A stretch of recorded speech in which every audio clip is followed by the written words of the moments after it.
Reka nongere mbasuhuze inshuti bakunzi ba Neza Media TV, twizere ko mumeze neza cyane, igitondo kiza kuri mwese cyangwa se umugoroba mwiza cyangwa se amasaha meza bitewe naho uri n'igihugu waba urimo. Birumvikana ko amasaha nyine abagiye atandukanye. Twihuta cyane tugarukanye amakuru mashya yuko urugamba rwahinduye isura mu burasirazuba bwa Repubulika ya Demokarasi ya Kongo.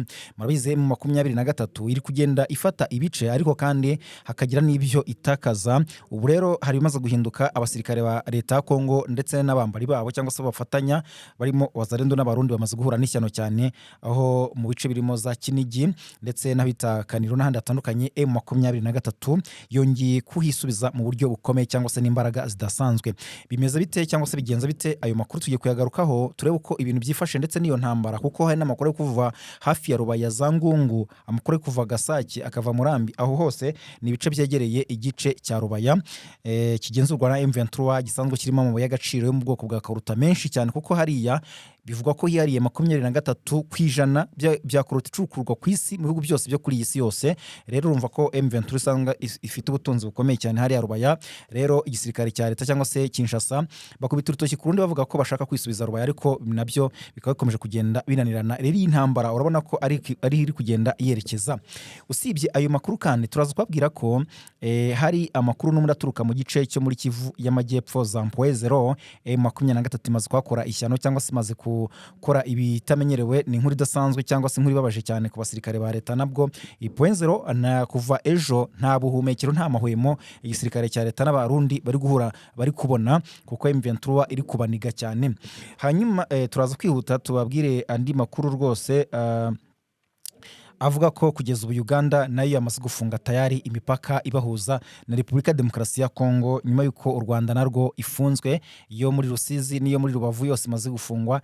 Uganda nayo yafashe icyemezo yamaze gufunga imipaka tayari. Bigenze bite? Ibyo turaza kubigarukaho turebe uko ibintu bimeze, hanyuma tuze kugaruka ku yandi makuru ari muri politiki iri kuvugwa haba muri Kongo haba muri aka karere muri rusange, kuko rwose ntabwo ibintu byoroshye na gatoya. Ndetse turajya no kujya mu burasirazuba bwo hagati cyangwa se muri ya ntambara ihanganishije Leta Zunze Ubumwe za Amerika ndetse na Iran, ariko na Israel birumvikana. Reka dutangirane n'aya makuru mbasaba gukora subscribe, gukanda like, gukanda share, ariko kandi mukanaduha comment cyangwa se mukaduha ibitekerezo byanyu, kuko biratwubaka kandi bikanadufasha kugera kuri byinshi cyangwa se kubategurira amakuru anoze yizewe. Reka duhere kuri iyi nkuru ivuga ko rwose kugeza ubu ngubu amakuru ari kuva mu bice bya Mpwezero habaye imirwano ikomeye cyane, aho ibitero bya FARDC bagabye kuri M23 bitaboroheye, kubera ko byarangiye M23 ibateze igico iranabagota ibasigira inzira imwe gusa bita ngo ni hanyuma ibi bituma hagwa abacanshuro bagera kuri 2 nk'uko amakuru tugera bivuga. Ariko kandi hari n'amakuru avuga ko haba haguye abo bita special force cyangwa se abahibu ba FARDC bagera muri 5, ndetse n'abasirikare b'abarundi batari munsi y'10 na wazarendo 7 bose bakaba baguye mu gitero bari bagabye kuri M23, hanyuma iza kubatega igico cyangwa se ambushi birangira bahasize umutwe. Kugeza ubu inkuru iri kuva muri Mpwezero biragaragaza ko hari kurebana y'ingwe mu birindiro M23 irimo, ndetse n'ahari igisirikare cya leta FARDC, ku buryo urugamba rushobora kongera rugasubukura. Biriyongera ku byabaye ku munsi w'ejo Iminembwe, n'ubu ngubu byasubiye kandi indege za drone zakamijeje za FARDC bari kugaba ibitero mu bice bigenzurwa na M23, ariko zose uko zakabaye ziri kuyobywa n'ikoranabuhanga rya M23 ndetse na twirwaneho, ku buryo nk'uko byagenze ejo bundi indege yabo yarashe ku bitaro bya Mikenge. Iyo ngiyo baza no kuyegeka kuri M23 ngo niyo yabikoze, ariko nyuma yaho hari indi yayobejwe na M23 irasa mu basirikare bayo bari ku myitozo, hari harimo ndetse abo benshi bari ari special force cyangwa se babahibu. Hanyuma bikanavugwa ko abandi bahaguye ari wazarendo nk'abarundi nk'ibisanzwe. Iyo ndege rero yari turutse za Karemi, hanyuma M23 irayiyobya iragendera sa neza ahakorerwaga imyitozo ku ruhande rwa coalition ya FARDC. Tujye rero mu bice biri kuberamo imirwano nyirizina cyangwa se urugamba rwabaye imberenge rwaremye cyane, ni mu gice cyo muri Kivu y'Amajyepfo.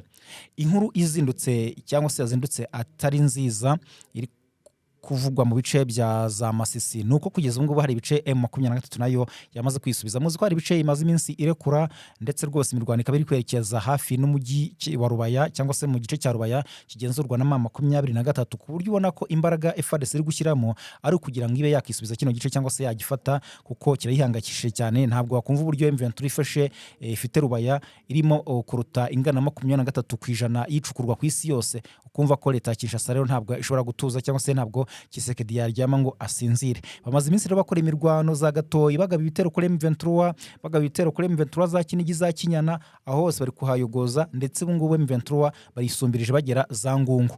Ariko reka tujye ku makuru yazindutse, aravuga ko ni amakuru aturuka mu rugamba n'ubundi, avuga ko abarwanyi ba AFC M23 bahagaritse igitero cyagabwe na FARDC ifatanyije n'inyeshyamba za Wazalendo muri teritwari ya Masisi. Nk'uko amakuru aturuka muri biriya bice ndetse yanatangajwe na Kivu Morning Post bitangaza, aravuga ko guhera ku mugoroba w'ejo abarwanyi ba M23 bagenzuraga ahitwa Gasake, Kinigi, aho FARDC yigambaga gufata, ariko kugeza ubu ngubu bagatangaza ko bidasubirwaho ari kugenzurwa na M23. Aha Gasake ndetse na Kinigi ni hafi na Ngungu ahagenzurwa na M23, kandi bikaba byerekeza mu cyerekezo cya Rubaya. Iyo nyine bigenze izo nzira za Gasake, za Murambi, aho hose Ngungu ni bice bimwe byose byegereje biri mu hafi ya Rubaya. Rero ku rundi ruhande biravuga ko FARDC n'abafatanyabikorwa bayo Wazalendo n'Abarundi ngo nabo babigaruriye ngo Gatoyi. Kugeza ubu ngubu Gatoyi centre ntabwo aya makuru yiye ndayemeza neza, baravuga ko ngo yafashe Gatoyi ndetse ngo n'ahahakikije harimo ngo nk'ahitwa Liki na Luke ndetse n'ahitwa Kasenyi, hose ngo ari kugenzurwa na FARDC na coalition. Ariko kugeza ubu ngubu ntabwo abaturage baho bari gutangaza ko ariko bimeze, ndetse na M23 ntacyo irabitangazaho. Nyuma y'icyo gitero cya gisirikare, abaturage babarirwa mu bihumbi n'ibihumbi biravuga ko bahunze ari benshi pe, kubera imirwano yabereye muri iyo axe. Nyuma y'iminsi mike batuje ndetse hagenzurwa na M23, bafite icyoba cyinshi cyuko iyo ntambara ishobora kwaguka ikaba yagira mu bice byinshi cyane byo muri teritwari ya Masisi, kuko n'ejo byavugaga ko nk'abatuye za Mahanga nabo bari bagiye bahunga bava muri ibyo bice, bavuga ko hagiye kubera imirwano ikomeye cyane, kuko byanavugaga ko M23 hari ibice byo muri Mahanga yavuyemo. Ako gace ka Mahanga nako ni agace kari muri teritwari ya Masisi, hafi ya za Nduma, hafi ya za Gashingamutwe, hose hagenzurwa na M23, ariko hose ari kugenda hagirwa amajanja n'igisirikare cya leta na coalition irimo FDLR, Wazalendo, ndetse binavuga ko rwose hano Masisi nubwo abantu bavugaga ko nta Barundi bahari, naho ngo barimo benshi cyane, nabo bari gufatanya n'izo ngabo za leta, ariko ngo urugamba ntabwo ruroroheye na gatoya. Biravuga ko rero ibitero byatumye M23 yongera kugenzura neza cyane Gasake na Kinigi byaguyemo abo muri igisirikare cya leta batari munsi y'10, abandi 40 barakomereka mu buryo bukomeye cyane. Rero reka twihute cyane tubabwire ko tugaruke Uvira. Amakuru aturuka mu mujyi wa Uvira mu ntara Kivu y'Amajyepfo ni inkuru ibabaje cyane, mbi cyane.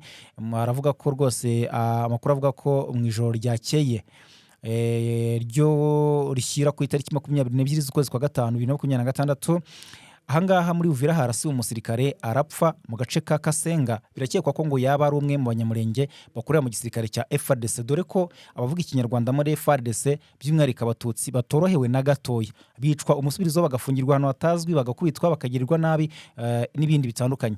Rero kugeza ubu nk'uko amakuru atugeraho abivuga, aravuga ko ngo uyu musirikare yishwe n'abarwanyi ba Wazalendo, umutwe maze igihe ukorana n'ingabo za FARDC mu bikorwa bya gisirikare biri kubera mu burasirazuba bwa Repubulika Demokarasi ya Kongo. Nubwo kugeza ubuyobozi bwa gisirikare butaratangaza imyirondoro ye ku mugaragaro, amakuru akomeje kuvuga ko atangwa n'abaturage ndetse n'ababonye amashusho ye, kuko yanagaragajwe n'ubu ngubu ngiye hano ndayafite nubwo bitemewe kuba twayashyira ku rubuga rwa YouTube. Avuga ko yari afite isura n'imiterere benshi baheraho bakeka ko ngo yaba ari umunyamurenge. Ibi bikaba bibaye mu gihe ikibazo cy'umutekano n'urwikekwe rushingiye ku moko rukomeje kuvugwa cyane mu Kivu y'Amajyepfo, cyane cyane mu gisirikare cya FARDC. Kugeza ubu rero rwose ntabwo abaturage bo mu bice byo muri Kivu y'Amajyepfo bakomeje koroherwa, bakomeje kugira impungenge bavuga ko ibiri kubera mu gisirikare nabo bishobora kubagiraho ingaruka, kubera ko n'ubundi bifitanye isano n'ibyo nabo bazira byo gukomeza kwicwa n'ibitero bari kugabwaho muri iyi minsi bya drone byibasira abo mu bwoko bw'abanyamurenge. Abasesenguzi bakavuga ko rero ikibazo cy'abanyamurenge muri Kivu y'Amajyepfo gifite inkomoko ndende cyane mu mateka y'akarere, aho bamaze imyaka myinshi havugwa amakimbirane ashingiye ku butaka, ubwenegihugu ndetse n'imitwe yitwaje intwaro ikorera muri ako gace. Ibyo byaratumye bamwe mu banyamurenge bavuga ko bakomeje kuba mu bwigunge no guhohoterwa, haba abaturage basanzwe ndetse n'abakora mu nzego z'umutekano bazira ubwoko bwabo.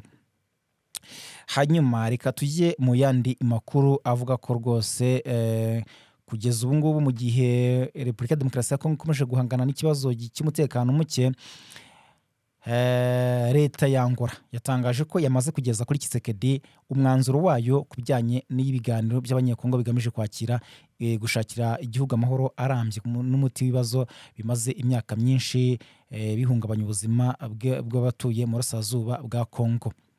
Ibaye rero nyuma y'igihe kinini habaho ibiganiro bya diplomasi hagati ya Kinshasa n'abafatanyabikorwa mpuzamahanga, ariko bikaba bitarashobora gutanga umusaruro witezwe. Rero muri iyo nama iheruka, kuko muzi ko Tshisekedi aheruka i Rwanda, iyo nama rero ngo yahawe inshingano zo kuganira n'impande zose z'abanyekongo kugira ngo hategurwe uburyo habaho ibiganiro byuzuye kandi birimo buri wese. Rero nyuma y'iyo nama Angola yakoze inyandiko ebyiri zikomeye zirimo umushinga w'inzira y'ikiganiro mpuzamahanga ndetse n'inyandiko igena uburyo ibiganiro bizakorwa. Bati rero biteganyijwe ko bigenda gute: leta ya Kongo, imitwe ya politike itavuga rumwe n'ubutegetsi, amadini, societe civile, urubyiruko n'abagore ndetse n'impande zifite aho zihuriye n'umutekano w'igihugu, zose ngo zigomba kuganira. By'umwihariko birumvikana ko hagomba kuba harimo impande zihanganye mu burasirazuba bwa Repubulika ya Demokarasi ya Kongo. Ni byinshi turaza kubigarukaho mu makuru yacu ataha, nkubwira uko ibintu byifashe kuri iyi ngingo yose tuyirambura kamwe ku kandi. Nakubwiraga ko Uganda nayo yafashe icyemezo cyo gufunga inzira zo ku butaka n'izo mu kirere zihuza Repubulika ya Demokarasi ya Kongo n'igihugu cyayo, kubera ko hari icyorezo cya Ebola gikomeje gukaza umurego hano mu burasirazuba bwa Afurika, ariko by'umwihariko muri Uganda ndetse no muri Repubulika ya Demokarasi ya Kongo, kuko muzi ko n'u Rwanda rwafashe icyemezo rufunga imipaka kubera ko nyine hariho icyorezo cya Ebola gikomeje gukaza umurego, twirinda ko cyagira mu gihugu cy'u Rwanda.